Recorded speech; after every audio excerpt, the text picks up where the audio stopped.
Welcome to the Sensational Sex Podcast, where we help women in long-term relationships thrive after the honeymoon stage is over. Are you a woman who wants a deep, intimate, and satisfying connection with her partner? Of course you do. Amy Rowan and Dr. Trina Reed have the answers, and all you have to do is join us each week and take a small step. Soon enough, you'll be that woman who effortlessly has a satisfying sex life. Follow us on social media at Sensational Sex Podcast. Share this episode. Return next week. Leave a review. And thank you so much for subscribing. Now, let's start the show. Hello, beautiful people. Thank you for listening to the Sensational Sex Podcast. We're so happy for you to come along on this ride. And even though your sex life will never be perfect, you can create a sex life that is perfect for you. And we are here to help you with that. Chances are you believe that everyone is having better sex than you are. But what if your divorced friends really are getting their second sexual wind and living their best sexual life while you're trudging along, eking it out in a mediocre sex life in your marriage or partnership? On this Sensational Sex Podcast episode, we're diving into why the sex grass is always greener on the divorced side. You'll find out why we believe other people have better sex than us, which is sex FOMO, jealousy, and why it's okay to want a more interesting sex life without having to get divorced or step out on your partner. And at the end of this podcast, we'll get into 4 ways that you can make your sex fresh and fun. We have a lot to cover, so let's get started. We do. So when I ask the average person how much sex they should be having, they will inevitably say 3 times a week. Like 3 times a week is the magic sex number. It's some kind of societal myth, and to be clear, it's not necessarily what couples want. It's what they think that they should be doing. So what we know from large-scale sex research is that sexual frequency for the average couple is a bit less than once per week, and that would be about 3 times per month.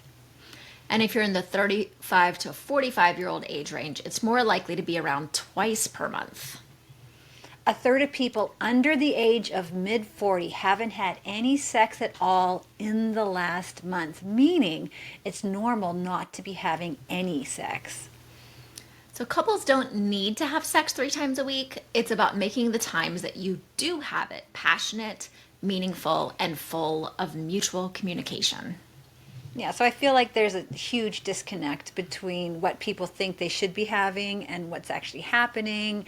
And, you know, the people are like, well, other people are having sex 3 times a week, so what's wrong with me that I can't have sex 3 times a week? When in actuality, people are having sex maybe once every couple weeks. I think the other thing is when they're comparing to this 3 times a week, we also don't know what the quality of that 3 times a week sex is, right? Maybe the couple that they know is having sex 3 times a week, but it is fast sex, it is get it done sex, it is not passionate, it's not meaningful sex, and so they're just doing it because they're trying to hit this standard or because they've decided they're going to have sex 3 times a week. And having less sex that's more quality sex can really be a lot more meaningful. So I do know couples who have good sex 3 times a week, you know, and that's just their deal. And Sure. I feel like that's the measurement, and it's not the measurement. That's just the way they have sex, but we feel like that's where we should be too, and it's not. I feel like people feel so insecure with coming up with their own couple normal, whatever that couple normal is, and sometimes that's once a month. But I promise you, if you have amazing toe curling sex once a month, it's so much better than trying to force something like just, you know, sex once a week where it's a chore. And you might be like, you're putting these numbers in your head thinking, well, how could sex once a month possibly be satiating and satisfying? Well, you know, I think that's the insecurity couples have, is like coming up with their number that's good for them. I think that it's very important for us to all realize that every couple is different, every relationship is different, the needs that each person is bringing into that relationship is different. And yeah, and we've talked about this in our How Much Sex is Normal podcast and a few other ones. But again, I think finding the cadence that works for you, where both members of the couple are feeling like they're getting what they want out of the sex. And again, whether that's once a month or 3 times a week or once every 6 months, if that's working for you, then that's completely okay. It's this comparison piece that I think a lot of people get stuck in. For sure. So when it comes to the sex lives of others, there is a startling gap in perception versus the reality. So we imagine that other people are having much more sex than we are. And the reasons why are hardwired into our animal instincts and then fueled by our unconscious biases. So can you give us an example, Amy, of an unconscious bias? So research shows that we think young people have a lot more sex than they actually do. Men have a very skewed bias of a young woman's sex life. So in the book, The Perils of Perception, it asked people in Britain and in the US to guess how often people aged 18 to 29 in their own country had sex in the past 4 weeks. So the average guess for young men in both countries has them having sex 14 times in the last month. The actual number is 5 in Britain and 4 in the United States.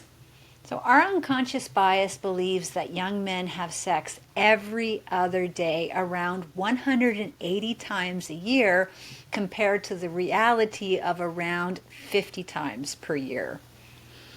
And men believe that young women have sex 22 times a month in Britain and 23 times a month in the United States. Which would be the equivalent of the average young woman having sex every weekday plus 2 or 3 times on weekends. That sounds like wishful thinking to me. That's a lot of sex. But in reality, the actual number was around 5 times per month. So I don't know where this comes from, where this idea that women are having sex every single day. Maybe because they can. Like maybe if a woman wanted to have sex every single day and on weekends, she could and have it with a different partner each and every time. And maybe that's what men are thinking, is they have that opportunity, whereas men don't necessarily have that same opportunity. Yeah, I think there's certainly a lot of wishful thinking in here, and yeah, just this thought that if women want to have all of this sex, they could easily have all of this sex because, as we've talked about, women are the gatekeepers of sex. So if that gate's wide open, then we're going to be having all the sex, right? So Amy, why do we think that other people have better sex than us? First, people tend to inflate their sex lives by only sharing the highlights, such as a few weekends of hookups, and they don't share the rest of the time. So people are only going to share about the 3 weekends that they did hook up and not about the 49 weekends that they did not. Second, sex happens behind closed doors, and therefore we're unable to observe what the social norms really are. And because we don't have access to real-life comparative information, we turn to other authoritative sources. And the sex that is available from TV shows or porn or playground or locker room chat, dubious surveys, and salacious media coverage. Yeah, and these all provide extreme examples and distort our views of what reality actually is. So I know so many married men who will not accept that on average, married couples will have more sex more often than their single friends. But what if you're married and your newly divorced friends are having amazing sex and you're not? You may have experienced your married friends talking about kids and husbands and television and work, and your divorced friends talking about their sex life. And if this is true for you, you're experiencing what is called cognitive dissonance around your divorced friends' sexual adventures. Meaning you are happy in your marriage and you have no plans of leaving your partner or stepping out, but you want the other parts that you're hearing about.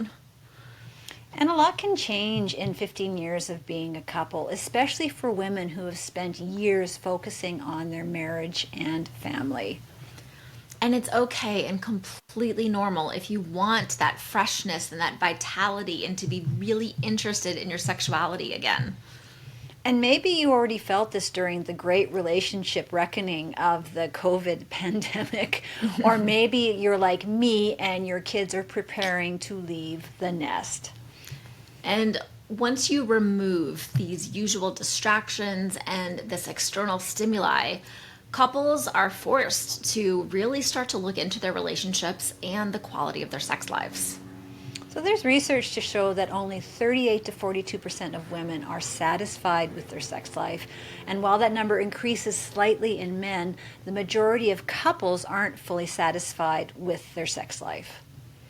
Whereas your divorced friends may be emerging into this new sex world and exciting and liberating, and they're going on dating apps and they're having fun and they're being inventive and having just these exciting experiences in the bedroom. And so it's understandable if you're jealous of your friend's ability to explore their sexuality and desires. And not just that, but that new phase of a relationship where the sex is amazing. So, your partner can fart in the shower and you're like, oh my God, I'm so turned on. Yeah. He just farted on. He's naked, who cares? Your partner can do anything and you're just turned on because you're in that new phase. And I understand if you feel jealous of your friends who get to experience this again, because it is a wonderful time in a relationship. I had a friend of mine who got divorced, and obviously they'd gotten divorced, so their relationship had just been in a terrible, terrible place, and she got out and just went wild, and she was going to these clubs and having threesomes and and it was really, for me as a sexologist, it was really beautiful and fascinating to see. And of course she was doing all of this of her own choice, of her own volition. But as she would relay these stories in a group of women, I could see these reactions from all these other women with like held back judgment and things like that.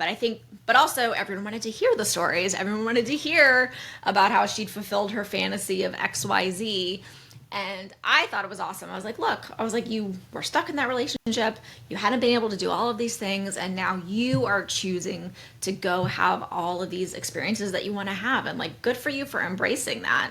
But I think it can be really hard sometimes for other people to hear and not view it with judgment. Or jealousy, because you're sitting there and you're trying to make this relationship work and you don't have the advantage of the brand new relationship hormones. You don't have, your libido isn't just set off immediately as soon as this person looks at you. Sex has become work. So I get it. And I think you also don't have that freedom of every other weekend without kids. And I know that time without kids can also be very lonely and challenging for a lot of divorced women, because they're used to having obviously their children and their husband, even their ex-husband around, but them stepping into exploring these other things. But yeah, it can trigger a lot of jealousy, and it's just like, gosh, I'm never going to be able to do that, and I don't want to divorce my husband. I really like the guy, but how are we ever going to be able to do that? You can't, and that's the point. You'll never get that back again. But you have to. But there are things that you can do to make this relationship you're in even better. So that's the point. Is you have to look at what you can do instead of what you cannot do. So what if you do want more sex?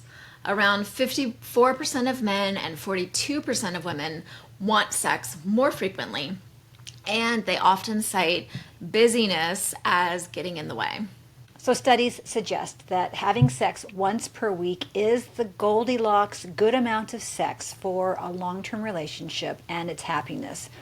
So here should be your aha moment. That is, what you want as a couple versus what you need as a couple when it comes to the amount of sex you're having. So many couples want sex more often because they believe that more sex is going to equal more couple happiness. But increased frequency is not what this couple actually needs. Rather than focusing on sexual frequency, couples need to work on building emotional intimacy or the erotic threads or the simmering of anticipation between sexual encounters, which will then create an environment where sexual intimacy can feel safe and desirable. So let's look at the positive. We really need to give some credit to our divorced friends with nudging us towards this idea that we need to up our long-term relationship sex game. To say to yourself, well, why shouldn't I get to enjoy sex now too? To shatter this myth that too many women internalize, that after 45, your sex life is just going to devolve into once a month missionary, just keep the relationship going, take one for the team sex. It doesn't have to be this way, and you do not have to believe the narrative that there's nothing exciting in midlife sex and that the only way to find it is to get divorced or to have an affair. There's many studies that have shown that couples' sexual happiness increases as we go into 40s and 50s, and it's not because of frequency, because the frequency is actually going down, but because as things in life change, as kids leave the house, maybe as there's health challenges or things like that, that couple is forced to change the way that they've been having sex. And often what that brings in is more creativity out of necessity. And, they say necessity is the mother of invention. Well, it's also, when as you get older, things start breaking down, and like your knees don't work. And, I don't know if you have bad knees, but if you trying to get into some position with bad knees, so you're figuring this out as a couple, and you feel safe with this person to say, okay, I can't have intercourse this way, and you know that about me, and you still love me and accept me, even though it's not, we've got to work around this. There's all these little things that we don't realize are important to help us feel safe in our sexual experience when we're with a long-term partner. And I think the other thing is, you hear, okay, once you get married, you don't have to give blowjobs anymore. Or, sex is just gonna slowly get worse and worse and worse, and you're just going to give up. But when you say, no, this is not okay, I don't want to just give up, I'm going to confront these challenges, whatever it is that's happening in our lives, whether it's bad knees or perimenopause or erectile dysfunction, but we're going to see what these challenges are, and we're going to change the way that we're experiencing this. We're going to talk about it, and we're going to figure out a new way of making this work for us in our lives right now. In the second half of this podcast, we're going to discuss how you can make up your own new sexual narrative. That's exciting. We're going to take a 1-minute make happy sex memories with a New Eve choose love moment. Getting the quality of your life back with a healthy vulva and happy vagina is only one click away. Are you a woman over 40 who finds sex uncomfortable? Then listen up, because we have the solution for you. When Dr. Renji Chang turned 55, many of her friends, co-workers, and neighbors had the same crazy thing happen to their marriages. And no one talked about it, but everyone talked about it. After 25 years of happy marriage, the husband goes on a business trip to Asia and never comes home. Their husbands all ran away with new girlfriends. So much pain and heartbreak. Marriages and families were broken. And why did this happen? The easy answer is that men are... But Dr. Renji Chang, as a scientist and a gynecologist, did not think that was the whole answer, so she dug in deeper. She discovered that after menopause, 30% of women experience issues that made sex so painful that it became impossible. And she found that no more sex was the first domino, and divorce was the last domino.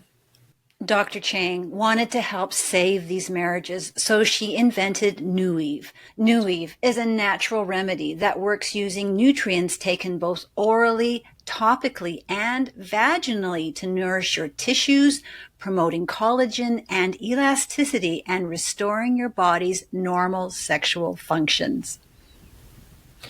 New Eve has custom formulations for dryness, painful sex, bacterial vaginosis, chronic UTIs, bladder prolapse, cytolytic vaginosis, vaginismus, aerobic vaginitis, and much more. If painful sex or other intimate health issues are affecting your relationship, New Eve offers a natural, effective solution. Order New Eve today and start your journey back to a healthy, fulfilling relationship.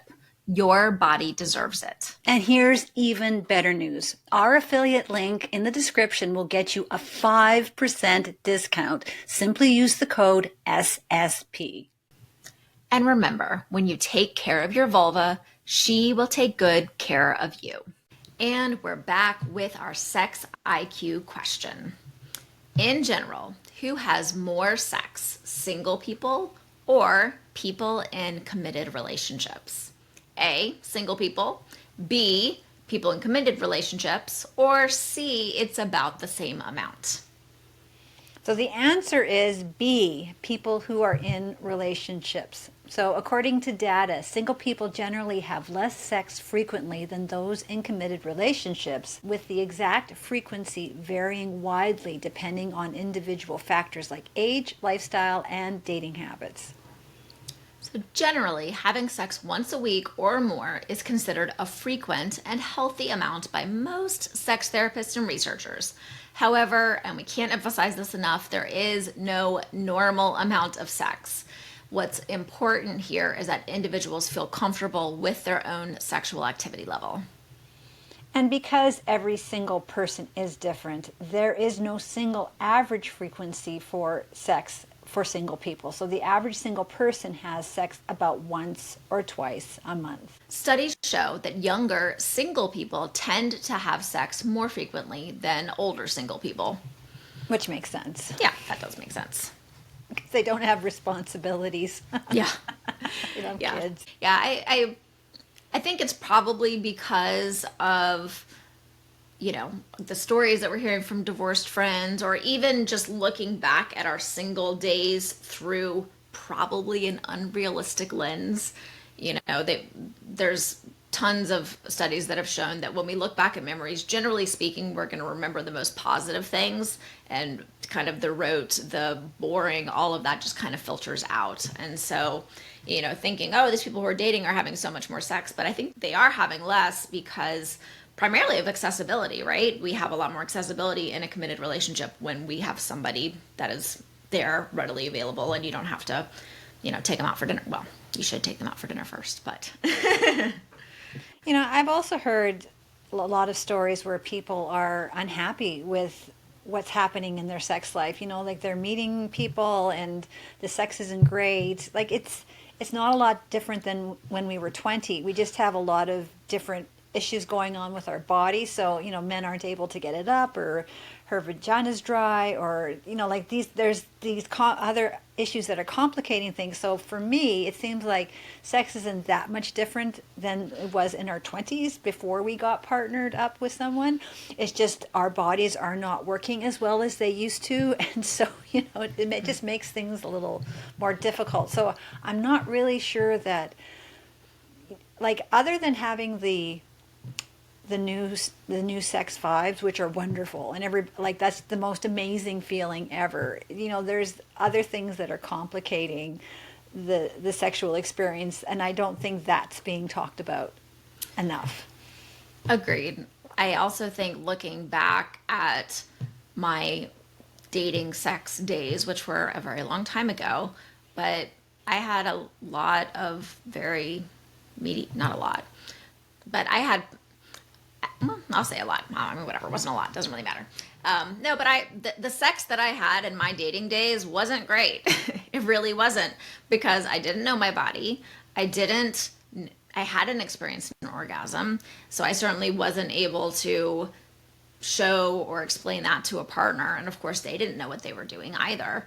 So, you know, the sex that I had when I was dating really wasn't all that fantastic. And I would, hands down, across the board, 100% take the sex that I'm having now over any of that sex.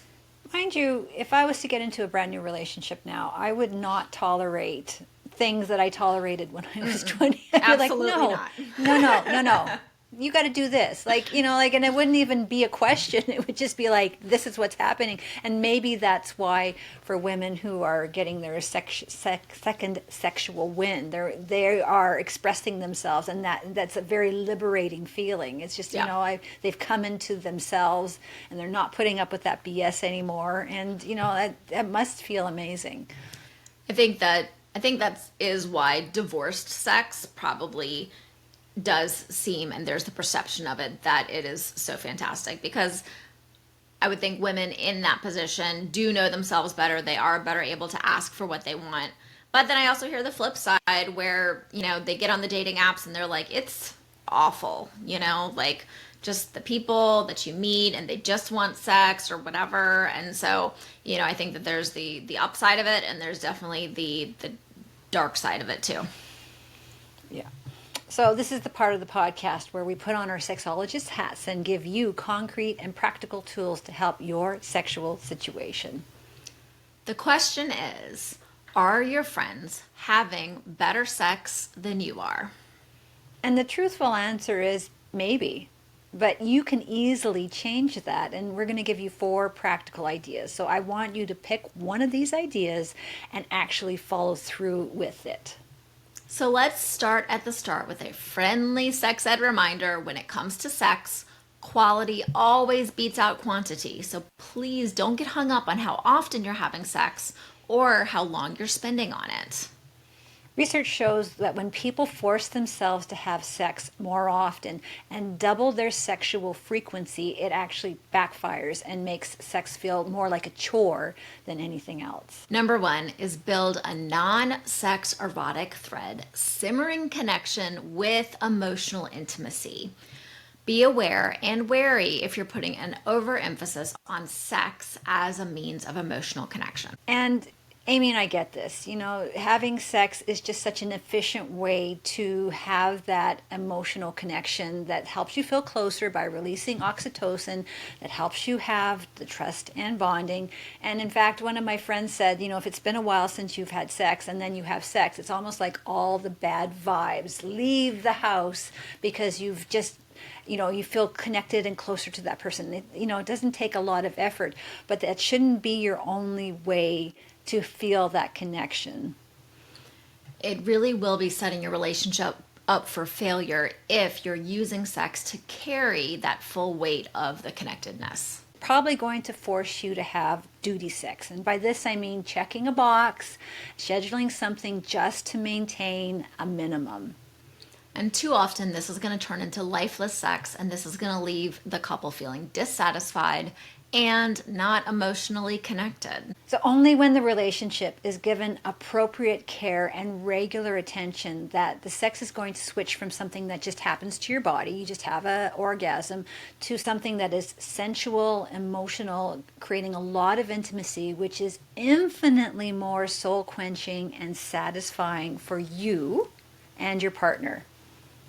Cultivating a healthy environment for good sex is an all-day, everyday process, and it begins with non-sexual touch. And this is especially true for men. So if touching has become a negative trigger, meaning you feel like your partner just wants sex when they touch you, then it's time to have a lot of non-sexual touch outside the bedroom. This is going to help you both learn the way to non-sexually touch and emotionally connect with each other. When I have couples that come to me and they are not having sex, or they're having sex very infrequently and they're unhappy about it, which is why they've come to me, one of the first things we talk about is I say, when you guys are just hanging out in the room together, what are you guys doing? Are you guys on opposite sides of the rooms? Are you sitting next to each other? And inevitably I hear a feeling, and one of my clients put this really beautifully. She was like, we're in the same room, but we're not together. So he'll be sitting there on his iPad, I'll be sitting here watching TV, and we're just in 2 separate places on our minds on 2 different things. And so even though we're next to each other, we're not connecting at all. Yeah, and it doesn't take a lot to connect. It's a conscious effort, right? So you put your iPad down. You turn the TV off, or but you then turn to each other, and it takes, I don't know, 2 minutes to do that, where you just look at each other and smile, or I don't know what you do, but it doesn't take a lot of effort to turn that around. And I think the more that you do this, the more you start feeling connected to your partner, and you start feeling that, it's actually nice when we do this, and I really like this, and it's giving me lots of benefits. One thing, growing up, we had one TV in the house, and even back then, people usually had multiple TVs. And one thing that I never wanted for my family was, and I was like, we're only ever going to have one TV because I want us to all be in the same room, spending time together, watching a show together. Now, did that turn out to be a bit of a lofty goal? Yes. Because now with phones and iPads and all that stuff, it's not just about the TV. But I think James and I do very purposefully is intentionally he will come and sit down with me and watch one of my silly reality shows, and we, hold hands, and I know he thinks they're silly, but he gets really drawn into them, by the way. He gets very invested in them. And I mean, I despise football. Watching sports is just not my favorite. I have a few that I enjoy watching more these days, but I'll go sit down and, just sit with him and hold hands and just make sure our legs are touching. And it's just, and again, that's that simmering, right? It's just keeping that connection. He's not doing it to try to initiate sex with me that night. He's just doing it just to be like, hey, I just want to be next to you. I enjoy that emotional connection. Number 2 is taking charge of your sexual happiness. And this is something that we talk about a lot on this podcast. So it isn't easy to take responsibility for how women tend to be a passive player in her sexual experience and how that's impacting her sexual happiness. So you can start out small by being the initiator. You state your desire and you own your desire. For example, become comfortable giving your partner directions, a little to the left, a little to the right. And the thing about the majority of men is they like to have directions. They want us to tell them what we want. So, and also our partners really, really, really want us to enjoy our experience. So giving directions to men, it's difficult for us, but it's actually doing our guys a favor. So how realistic is this? How realistic is it for a woman to tell and or show her partner how she wants to be stimulated? If you're curious, we talked about how to do this in our episode on communication. So please stop censoring yourself. If you were in a brand new relationship and you were directing this new person with these new love drugs, chances are you would tell this person exactly what you thought. So please, with your own partner, be more open with what's going on with you, your observations or thoughts that come to mind as you're having sex with them. The next piece of this is learning how to deal with any underlying past shame or body shame. These shames do not go away as we age, and in fact, sometimes they can get even more challenging. Push back against those shames because that changes how you feel about your body and sex. Yeah, taking charge for women is pretty tricky, but I feel like we're at an age now that we can start stepping up and saying this is what we need, and if you want to have that same level of sex that your divorced friends are having, you have to step up and say this is what I need to have out of this sexual experience, otherwise it's not going to happen.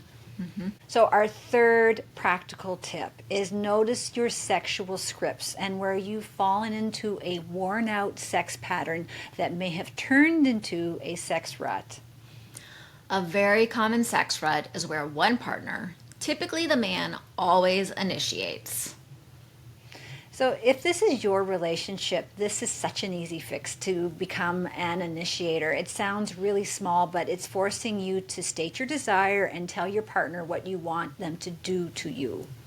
And owning that is an excellent start. You're out of the rut and you're onto a new path.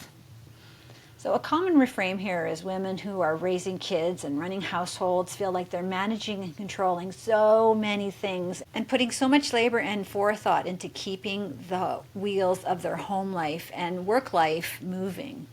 So this idea of managing or controlling or directing sex can kind of seem like, this is more work, and it's very easy to get tired and just become more passive. So when you choose to become the initiator and take ownership of that path, that doesn't necessarily mean that you have to continue to manage and control the entire sexual experience. Unless you want to, of course. But sometimes initiating that and doing that on a regular basis is going to be the key that is going to help kick you out of that sex rut. And I find that when you are initiating sex when you want it and you're creating that atmosphere that makes you feel good, that's going to give you a lot of sexual self-confidence. And so it's a trade-off, like, yeah, you are taking control of one more thing in your life, but you're also gaining a lot of sexual self-confidence. And, that translates to so many other areas in your life. And that continues to keep things simmering along. That's building that erotic thread. And I would bet that if you start initiating more often and you guys are having more positive sexual experiences because of that, that will also inspire your partner to try some new and different things to keep that simmering going.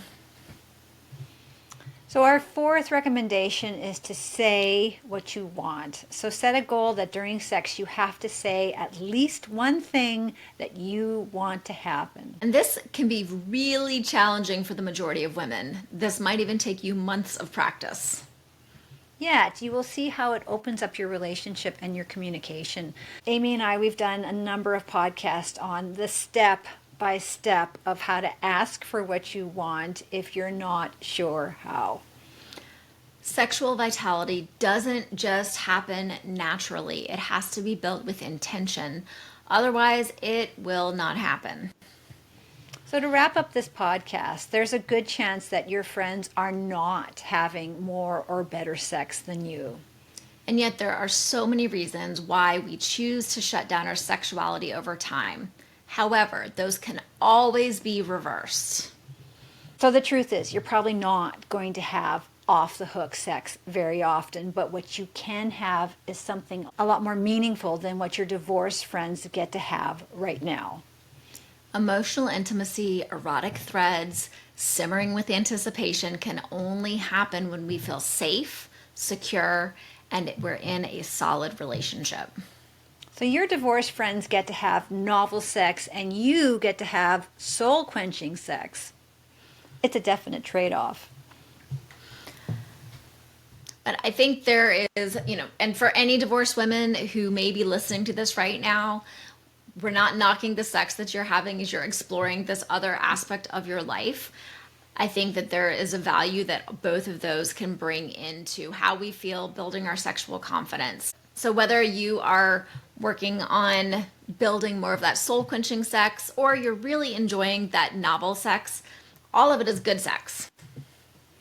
Yeah, as long as you're taking control of your sex life. And I feel like that's what married women are envious about, is this woman, she's stepping into her sexual prime and she's taking control. And it's like, why can't I do that? We all can do that. We all have that ability. I just feel like because we feel like we're stuck in sexual scripts that we can't. But in fact, I believe strongly that turning a sexual dynamic around is a lot easier than we believe it could be. So here's what we learned today on this podcast. Most people believe that other people are having better sex than they are. And when it comes to the sex lives of others, there is a startling gap between perception and reality. Yet research shows that only 38 to 42% of women are satisfied with their sex life. And while that number increases slightly in men, most people are not fully satisfied with their sex lives. So we gave you 4 ways that you can stay married and have the same hanging off the chandelier sex your divorced friends are having right now. That's it for us. Until next time, stay sexy. Are you struggling with lack of desire, mismatched sex drives, pain, or peri or postmenopausal shifts that affect your sex life? Are you craving more pleasure and passion in the bedroom, but you don't know where to start? At Suburban Intimacy, I offer a holistic blend of one-to-one coaching, educational workshops, online events, and curated by a sexologist intimacy products. Book a complimentary discovery call at suburbanintimacy.com. And while you're there, download your 5 free tips for sexy scheduled sex. Want to spice things up? Save 15% off your first order at suburbanintimacyshop.com with the code podcast15. Is good sex on your mind but not in your bedroom? Go to trinareed.com and check out my award-winning books, The Sex Course and Sex Boot Camp. While you're there, grab your free copy of Sex Boot Camp Masterclass and sign up for my Success newsletter to get weekly freebies and easy ways to help you become the juiciest, sexiest version of you.